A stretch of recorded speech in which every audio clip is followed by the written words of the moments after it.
Greetings. My name is Dr. Tori Butler, and today I'm here with Reverend Dr. Jalene Chase. This is the beginning of a new web series called Hollering for Change. Our first conversation is in response to an article that I wrote called Hollering for Safety. This past summer, we had two Black clergy women who were unfortunately murdered. One was murdered in her driveway, just on her way home. And the other one was out on a home visit, trying to help someone that she had been ministering to over a series of time. And so this has brought about what do clergy do in the midst of uncertain times? How can we maintain our safety? There's this tension around us trying to be nice, and sometimes trying to be nice versus trying to be rude or all of that. And sometimes that creates situations where we are unsafe because we're just trying our best not to offend someone, that we put ourselves in danger. And so I invited a friend to come and talk to us who was a former police officer who had some training in just maintaining crowds, being safe on a regular basis. That was a part of her job. And so Dr. Chase, on today, I just wanted to ask, what were some things that you learned from serving as a police officer, and tell us, how long did you serve and where did you serve? Well, first, thank you, Dr. Butler, for inviting me to have this conversation with you. I was a Metro Transit police officer for 17 years before I was injured, assisting people in 9/11, interestingly enough. But before that, we picked up a lot of skills that I feel will help us women as we minister. As a Metro Transit police officer, we see hundreds, sometimes thousands of people in a day. So you're constantly aware of where you are and who's around you. And I realized quickly that those skills translated to what I do in ministry. But also, while I was a police officer, I realized that as I was preparing, well, at one point running for ministry, that it manifests itself in how I policed also, because I found myself being that counselor. But I had the privilege of having a whole bunch of equipment at my disposal then that I don't have now, and that I'm in the church.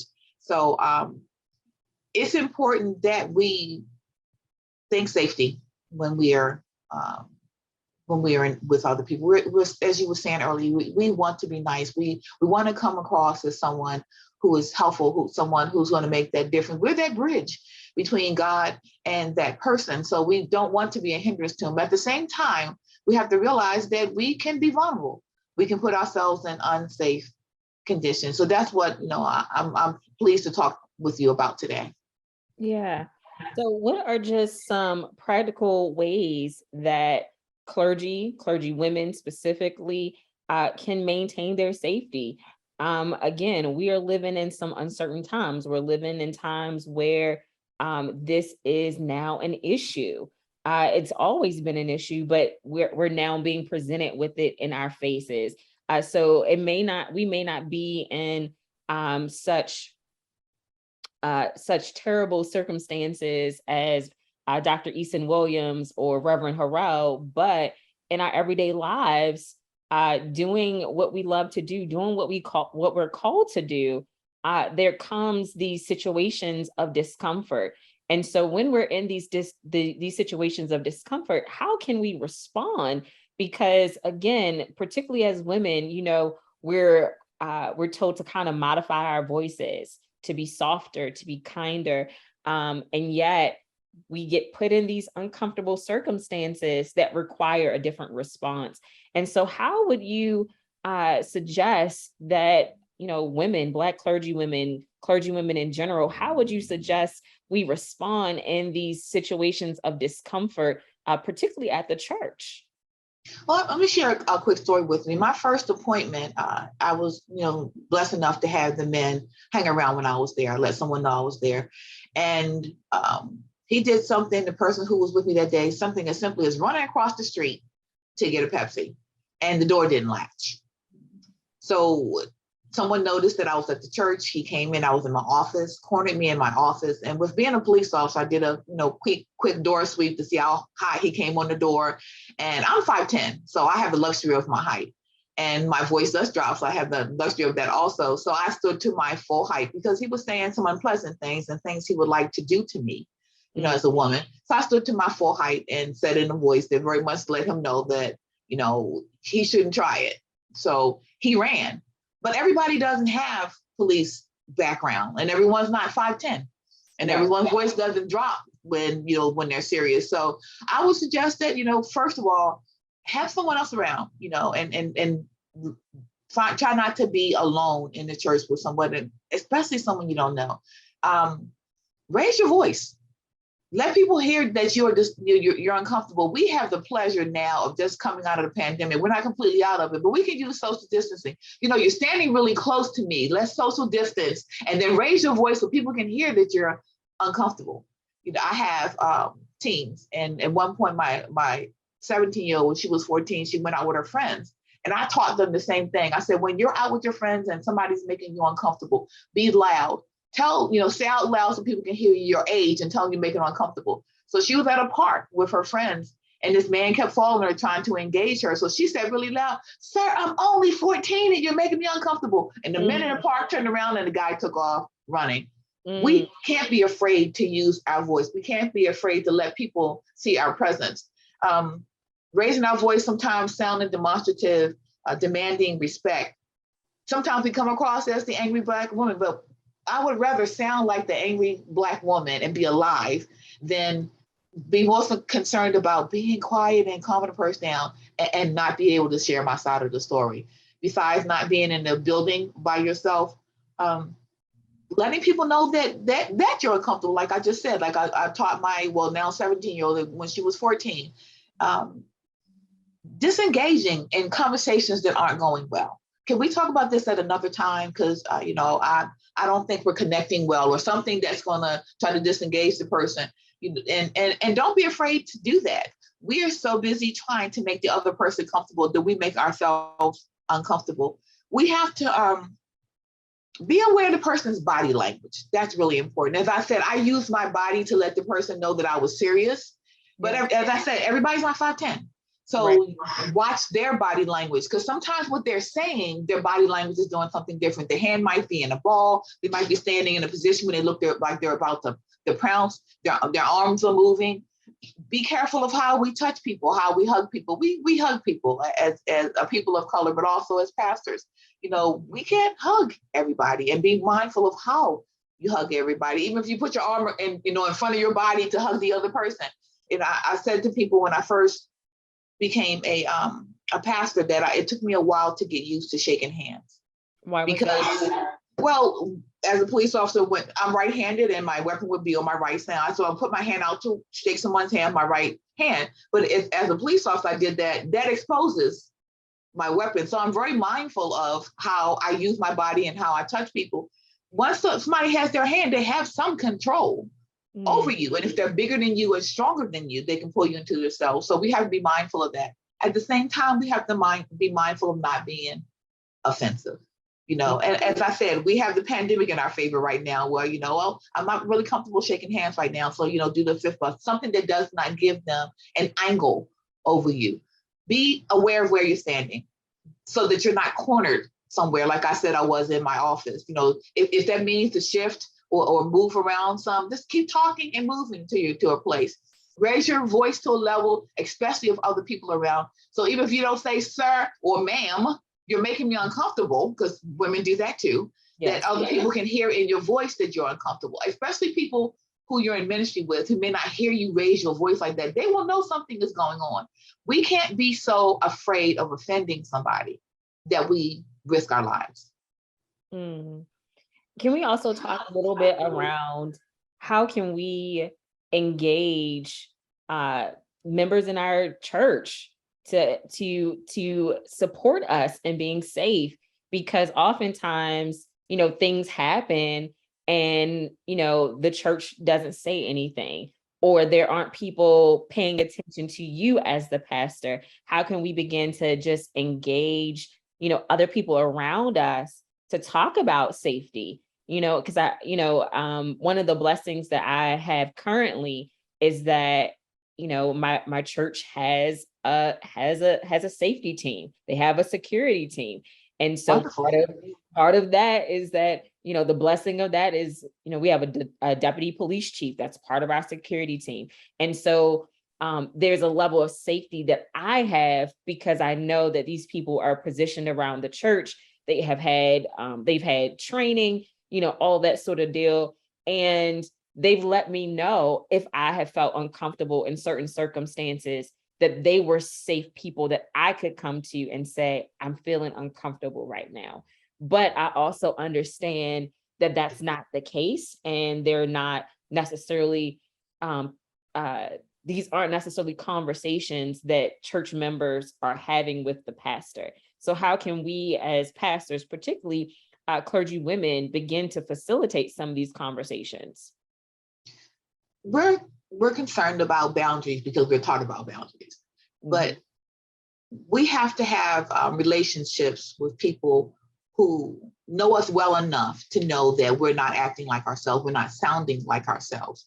And even if you have a safe word, that may sound strange and TV movie-ish, but if you say something that the people around you would know that you're feeling uncomfortable, that you're feeling unsafe. But we have to be willing to be vulnerable enough to share that. We have this superwoman complex that we want to do everything well. And, the whole thought that we have to do it twice as well because we're women, but people have a different level of respect or disrespect for women in ministry. But we can't let that hinder us to the point that we are putting ourselves in harm's way. So have the conversation. When you see me, if you're watching the conversation, be someplace close by. If when I'm meeting, with so-and-so, or I have a meeting with this person and I don't know them well, can you be somewhere around and have a relationship with the police in the neighborhood? I know as a person in the Black community, I kind of walk that fence as a former police officer and as a clergy person. I know I'm here for faith enforcement. But at one point I did law enforcement and I have no problem with having that relationship. So if they're in the neighborhood and they see my car, that they stop in and they make sure that everything is okay. It's good to have that relationship with the police. I don't have a security detail in my church, but I do have, a former police officer, and I share with the congregation, who I am. And there are things that make us uncomfortable as women. And we can't be afraid to share that. I know that we are covered by the blood and we are grace abounds and all the things that we say all the time to make us look super and strong. But the reality of it is the person who we're speaking to may not feel that way. They may not be in their right mind. They may not mean us well. Yes. So we have to keep that in mind. We can't be so concerned about offending someone that we get offended or we get assaulted. Yes. So it's a fine line that we have to walk, but we have to constantly be mindful of it. As I said, I have the benefit of having some law enforcement experience, and you have the benefit of having law enforcement at the church, but that is not the reality for most of our sisters. They send us into places, we won't go there, but they send us into places sometimes that, where we have to be mindful of who we are and where we are. And that means taking that extra step for our safety. So I want to pause really quickly. Okay, go ahead. You talked a little bit around, being a faith enforcer, essentially. Yeah. So I just wanted to pause and say that most communities have a community service officer. And so you can engage your community service officer. You can call your local police station, ask who is your community service officer for your area or for your zip code, and you can engage with them. They come in and they do, sometimes they do active shooter assessments at your church, do fire drill trainings, all those sorts of things that you can do with your local police officers, local fire department. They want to be in relationship with us. And so just as much as we are concerned with our individual safety, the police can help us navigate some of these questions and things that we don't have the answers to. So I definitely just want to encourage people to be engaged with your community service officers. Yes, because see, I'll walk into a space with a different training. So I'm looking to see what the lighting's like. in the parking lot and what's the best. I have an assigned space, but I said to them, I want this space right here because I'm being mindful of sometimes I may arrive at the church before or leave after someone else. I'm hoping I don't leave and people leave me there. That's usually not the case. Mm-hmm. But I'm just saying that that's not the case everywhere. Sometimes we're there by ourselves. And we want to know what our blind spots are in our church. That if someone did slide in, that, we need to walk wide around this curb. We don't want to seem paranoid. I'm not saying that. But but we do want to be cautious because we're living in a different environment. There was a time where people respected elderly people and people with infirmities, people in church, but that time has passed. People are opportunists and they see us because we're women and we're nice and we want their best. We want their welfare. We want what's best for them and good welfare for them. That may come across as being weak, which could make us a target, and a target makes us a victim. And we surely don't want to do that. So how can we, what are the practical ways about making sure that we don't end up as a victim, particularly, like I said, in the church? Because I'm pushing here because oftentimes, again, like how you said, it's our size, it's the tone of our voices. I just want to make sure that we're getting out as much information as we can, because this is real. There's so many, one of the things that I've noticed or have experienced in my own life is that oftentimes, particularly for clergywomen, specifically, there's no real HR that we can report to if we're being harassed or our safety is put in danger. All we have really is our community. And so I just think it's so important that we're given as much information as possible on how we can be safe and how, and you said this to me one time, how can we survive to live another day? And so one of the issues that has come up is just how do we de-escalate when people are, when they have escalated beyond our capacity? What can we do? Well, one of the things we should consider finding something else to say besides calm down. Telling someone to calm down usually doesn't calm them down, because sometimes they don't realize they're escalating. And when you tell them to calm down, it only makes them more excited. I am calm, and let them kind of vent and get it out. Meeting with someone. If you have an office that you do not have glass in the door and you have a classroom nearby that does, go to the classroom. You'd rather take the chance of someone overhearing the conversation than you being trapped in a space that you can't get out of and no one can see you.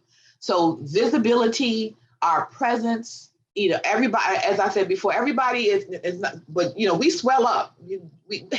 I'm going to say something that we can relate to. Sometimes we have to put that Black mama presence forward so that they know that we're serious, But it's important that our presence is important.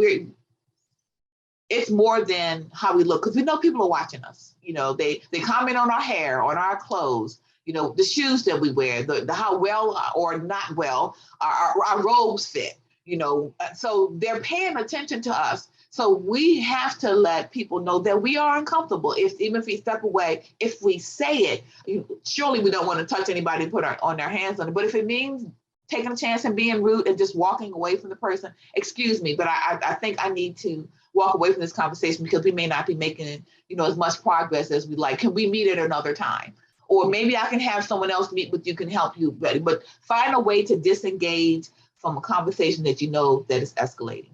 Because and if you're watching their body language, that's especially the time you want to watch their body language, because it doesn't take much for somebody to try to overpower us. Am I asking you to be paranoid? No, I'm not asking you to fear someone else. I'm just asking you to be cautious. And that's what we are enough of cautious. We're told to be kind. We're told to be caring. We're told to be compassionate. But there's another C, cautious. We need to be cautious because we have to look out for our own well-being. Because we're all not, in the same situation as Dr. Butler, who has a security team. And, that person may not be available to come to church while you're there. So if you have to make other arrangements, that should be the first thing. Well, this is not a convenient time for me. You don't have to tell them because I don't have anybody else to sit at church with me. It's not a convenient time. Can we reschedule? Constantly think of our safety. Absolutely. And I would also say, and most of us don't want to do this because, again, we're independent, strong, independent women. But if you're doing a home visit, let somebody know that you're going to somebody's house. You know, if you feel comfortable with your SPRC chair, Yes. or even the administrative assistant at the church, send a text message to somebody and just let them know, hey, I'm going to go over such and such house, particularly if you've never gone there before. Yes. You don't necessarily know what you're going to encounter. So I really want to encourage people. I'm not saying you have to overshare, not saying overshare, but again, be cautious. For those of you that use apps, because some of our church, some of our membership software have apps associated. And so part of those apps, you have like a pastoral care portion of it where you can record your sessions with people. And so if things happen, please make a record of this. Please make a record of being uncomfortable or feeling unsafe, because maybe you're not the person that needs to go visit. And, or if you are just uncertain on some things, maybe you take a certified lay servant with you. Maybe you take, the church mother with you, one of your retired members that has a soothing presence with you on your home visits. So I just want to invite people to do the things that's going to work for you. An experience that I had was that I would be at funerals, and funerals would be actually, to my surprise, a challenging time, because that would be a time where older men that did not attend my church would come to my church. And so there would be situations where I would feel uncomfortable. Yes. And so I encourage people to have someone come and walk around with you. So again, I just encourage people, if you're, I have people walk around with me. I just had one person, typically, particularly if you are a Black woman in cross-racial spaces, they're not necessarily aware of this armor bearers, if you will. And these are people that typically they are walking with you to protect you. Sometimes they're just kind of holding your stuff and making sure that you're together. But to a certain degree, if you're in these circumstances where it's a whole bunch of people that you are uncomfortable with or unfamiliar with, you may just want an assistant for the day, if that's a better word for you to have, so that you can feel safe as you're navigating, uncomfortable or new territory. Because like I said, I would be in situations, and older men would make me feel uncomfortable because all of a sudden it was almost like I was fresh meat, although I was the pastor of the church. And so I just think, do what you need to do, because oftentimes, again, we're so concerned with being nice that we're not concerned with our own safety. And that could cost us, and could cost us our lives, could cost us, our physical health or mental or spiritual well-being. And we have to do whatever is necessary, again, to live another day. Did you have any other comments that you wanted to add? Because I think there was maybe something else that you may want to add to this around just being safe and just making sure that the community is participating in our safety.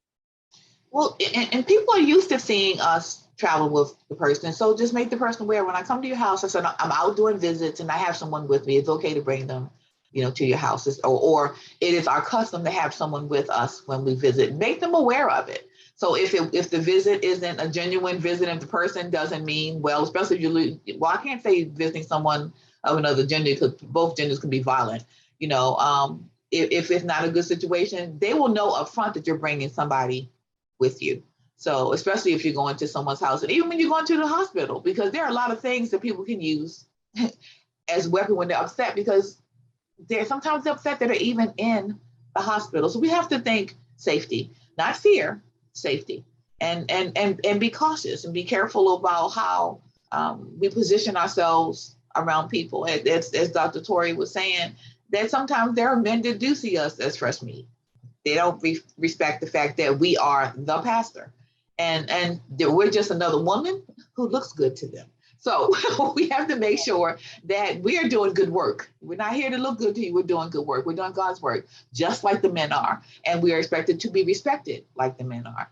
But we have to set those boundaries. We have to set the space for people to respect us and ask for it. Sometimes we may have to demand it.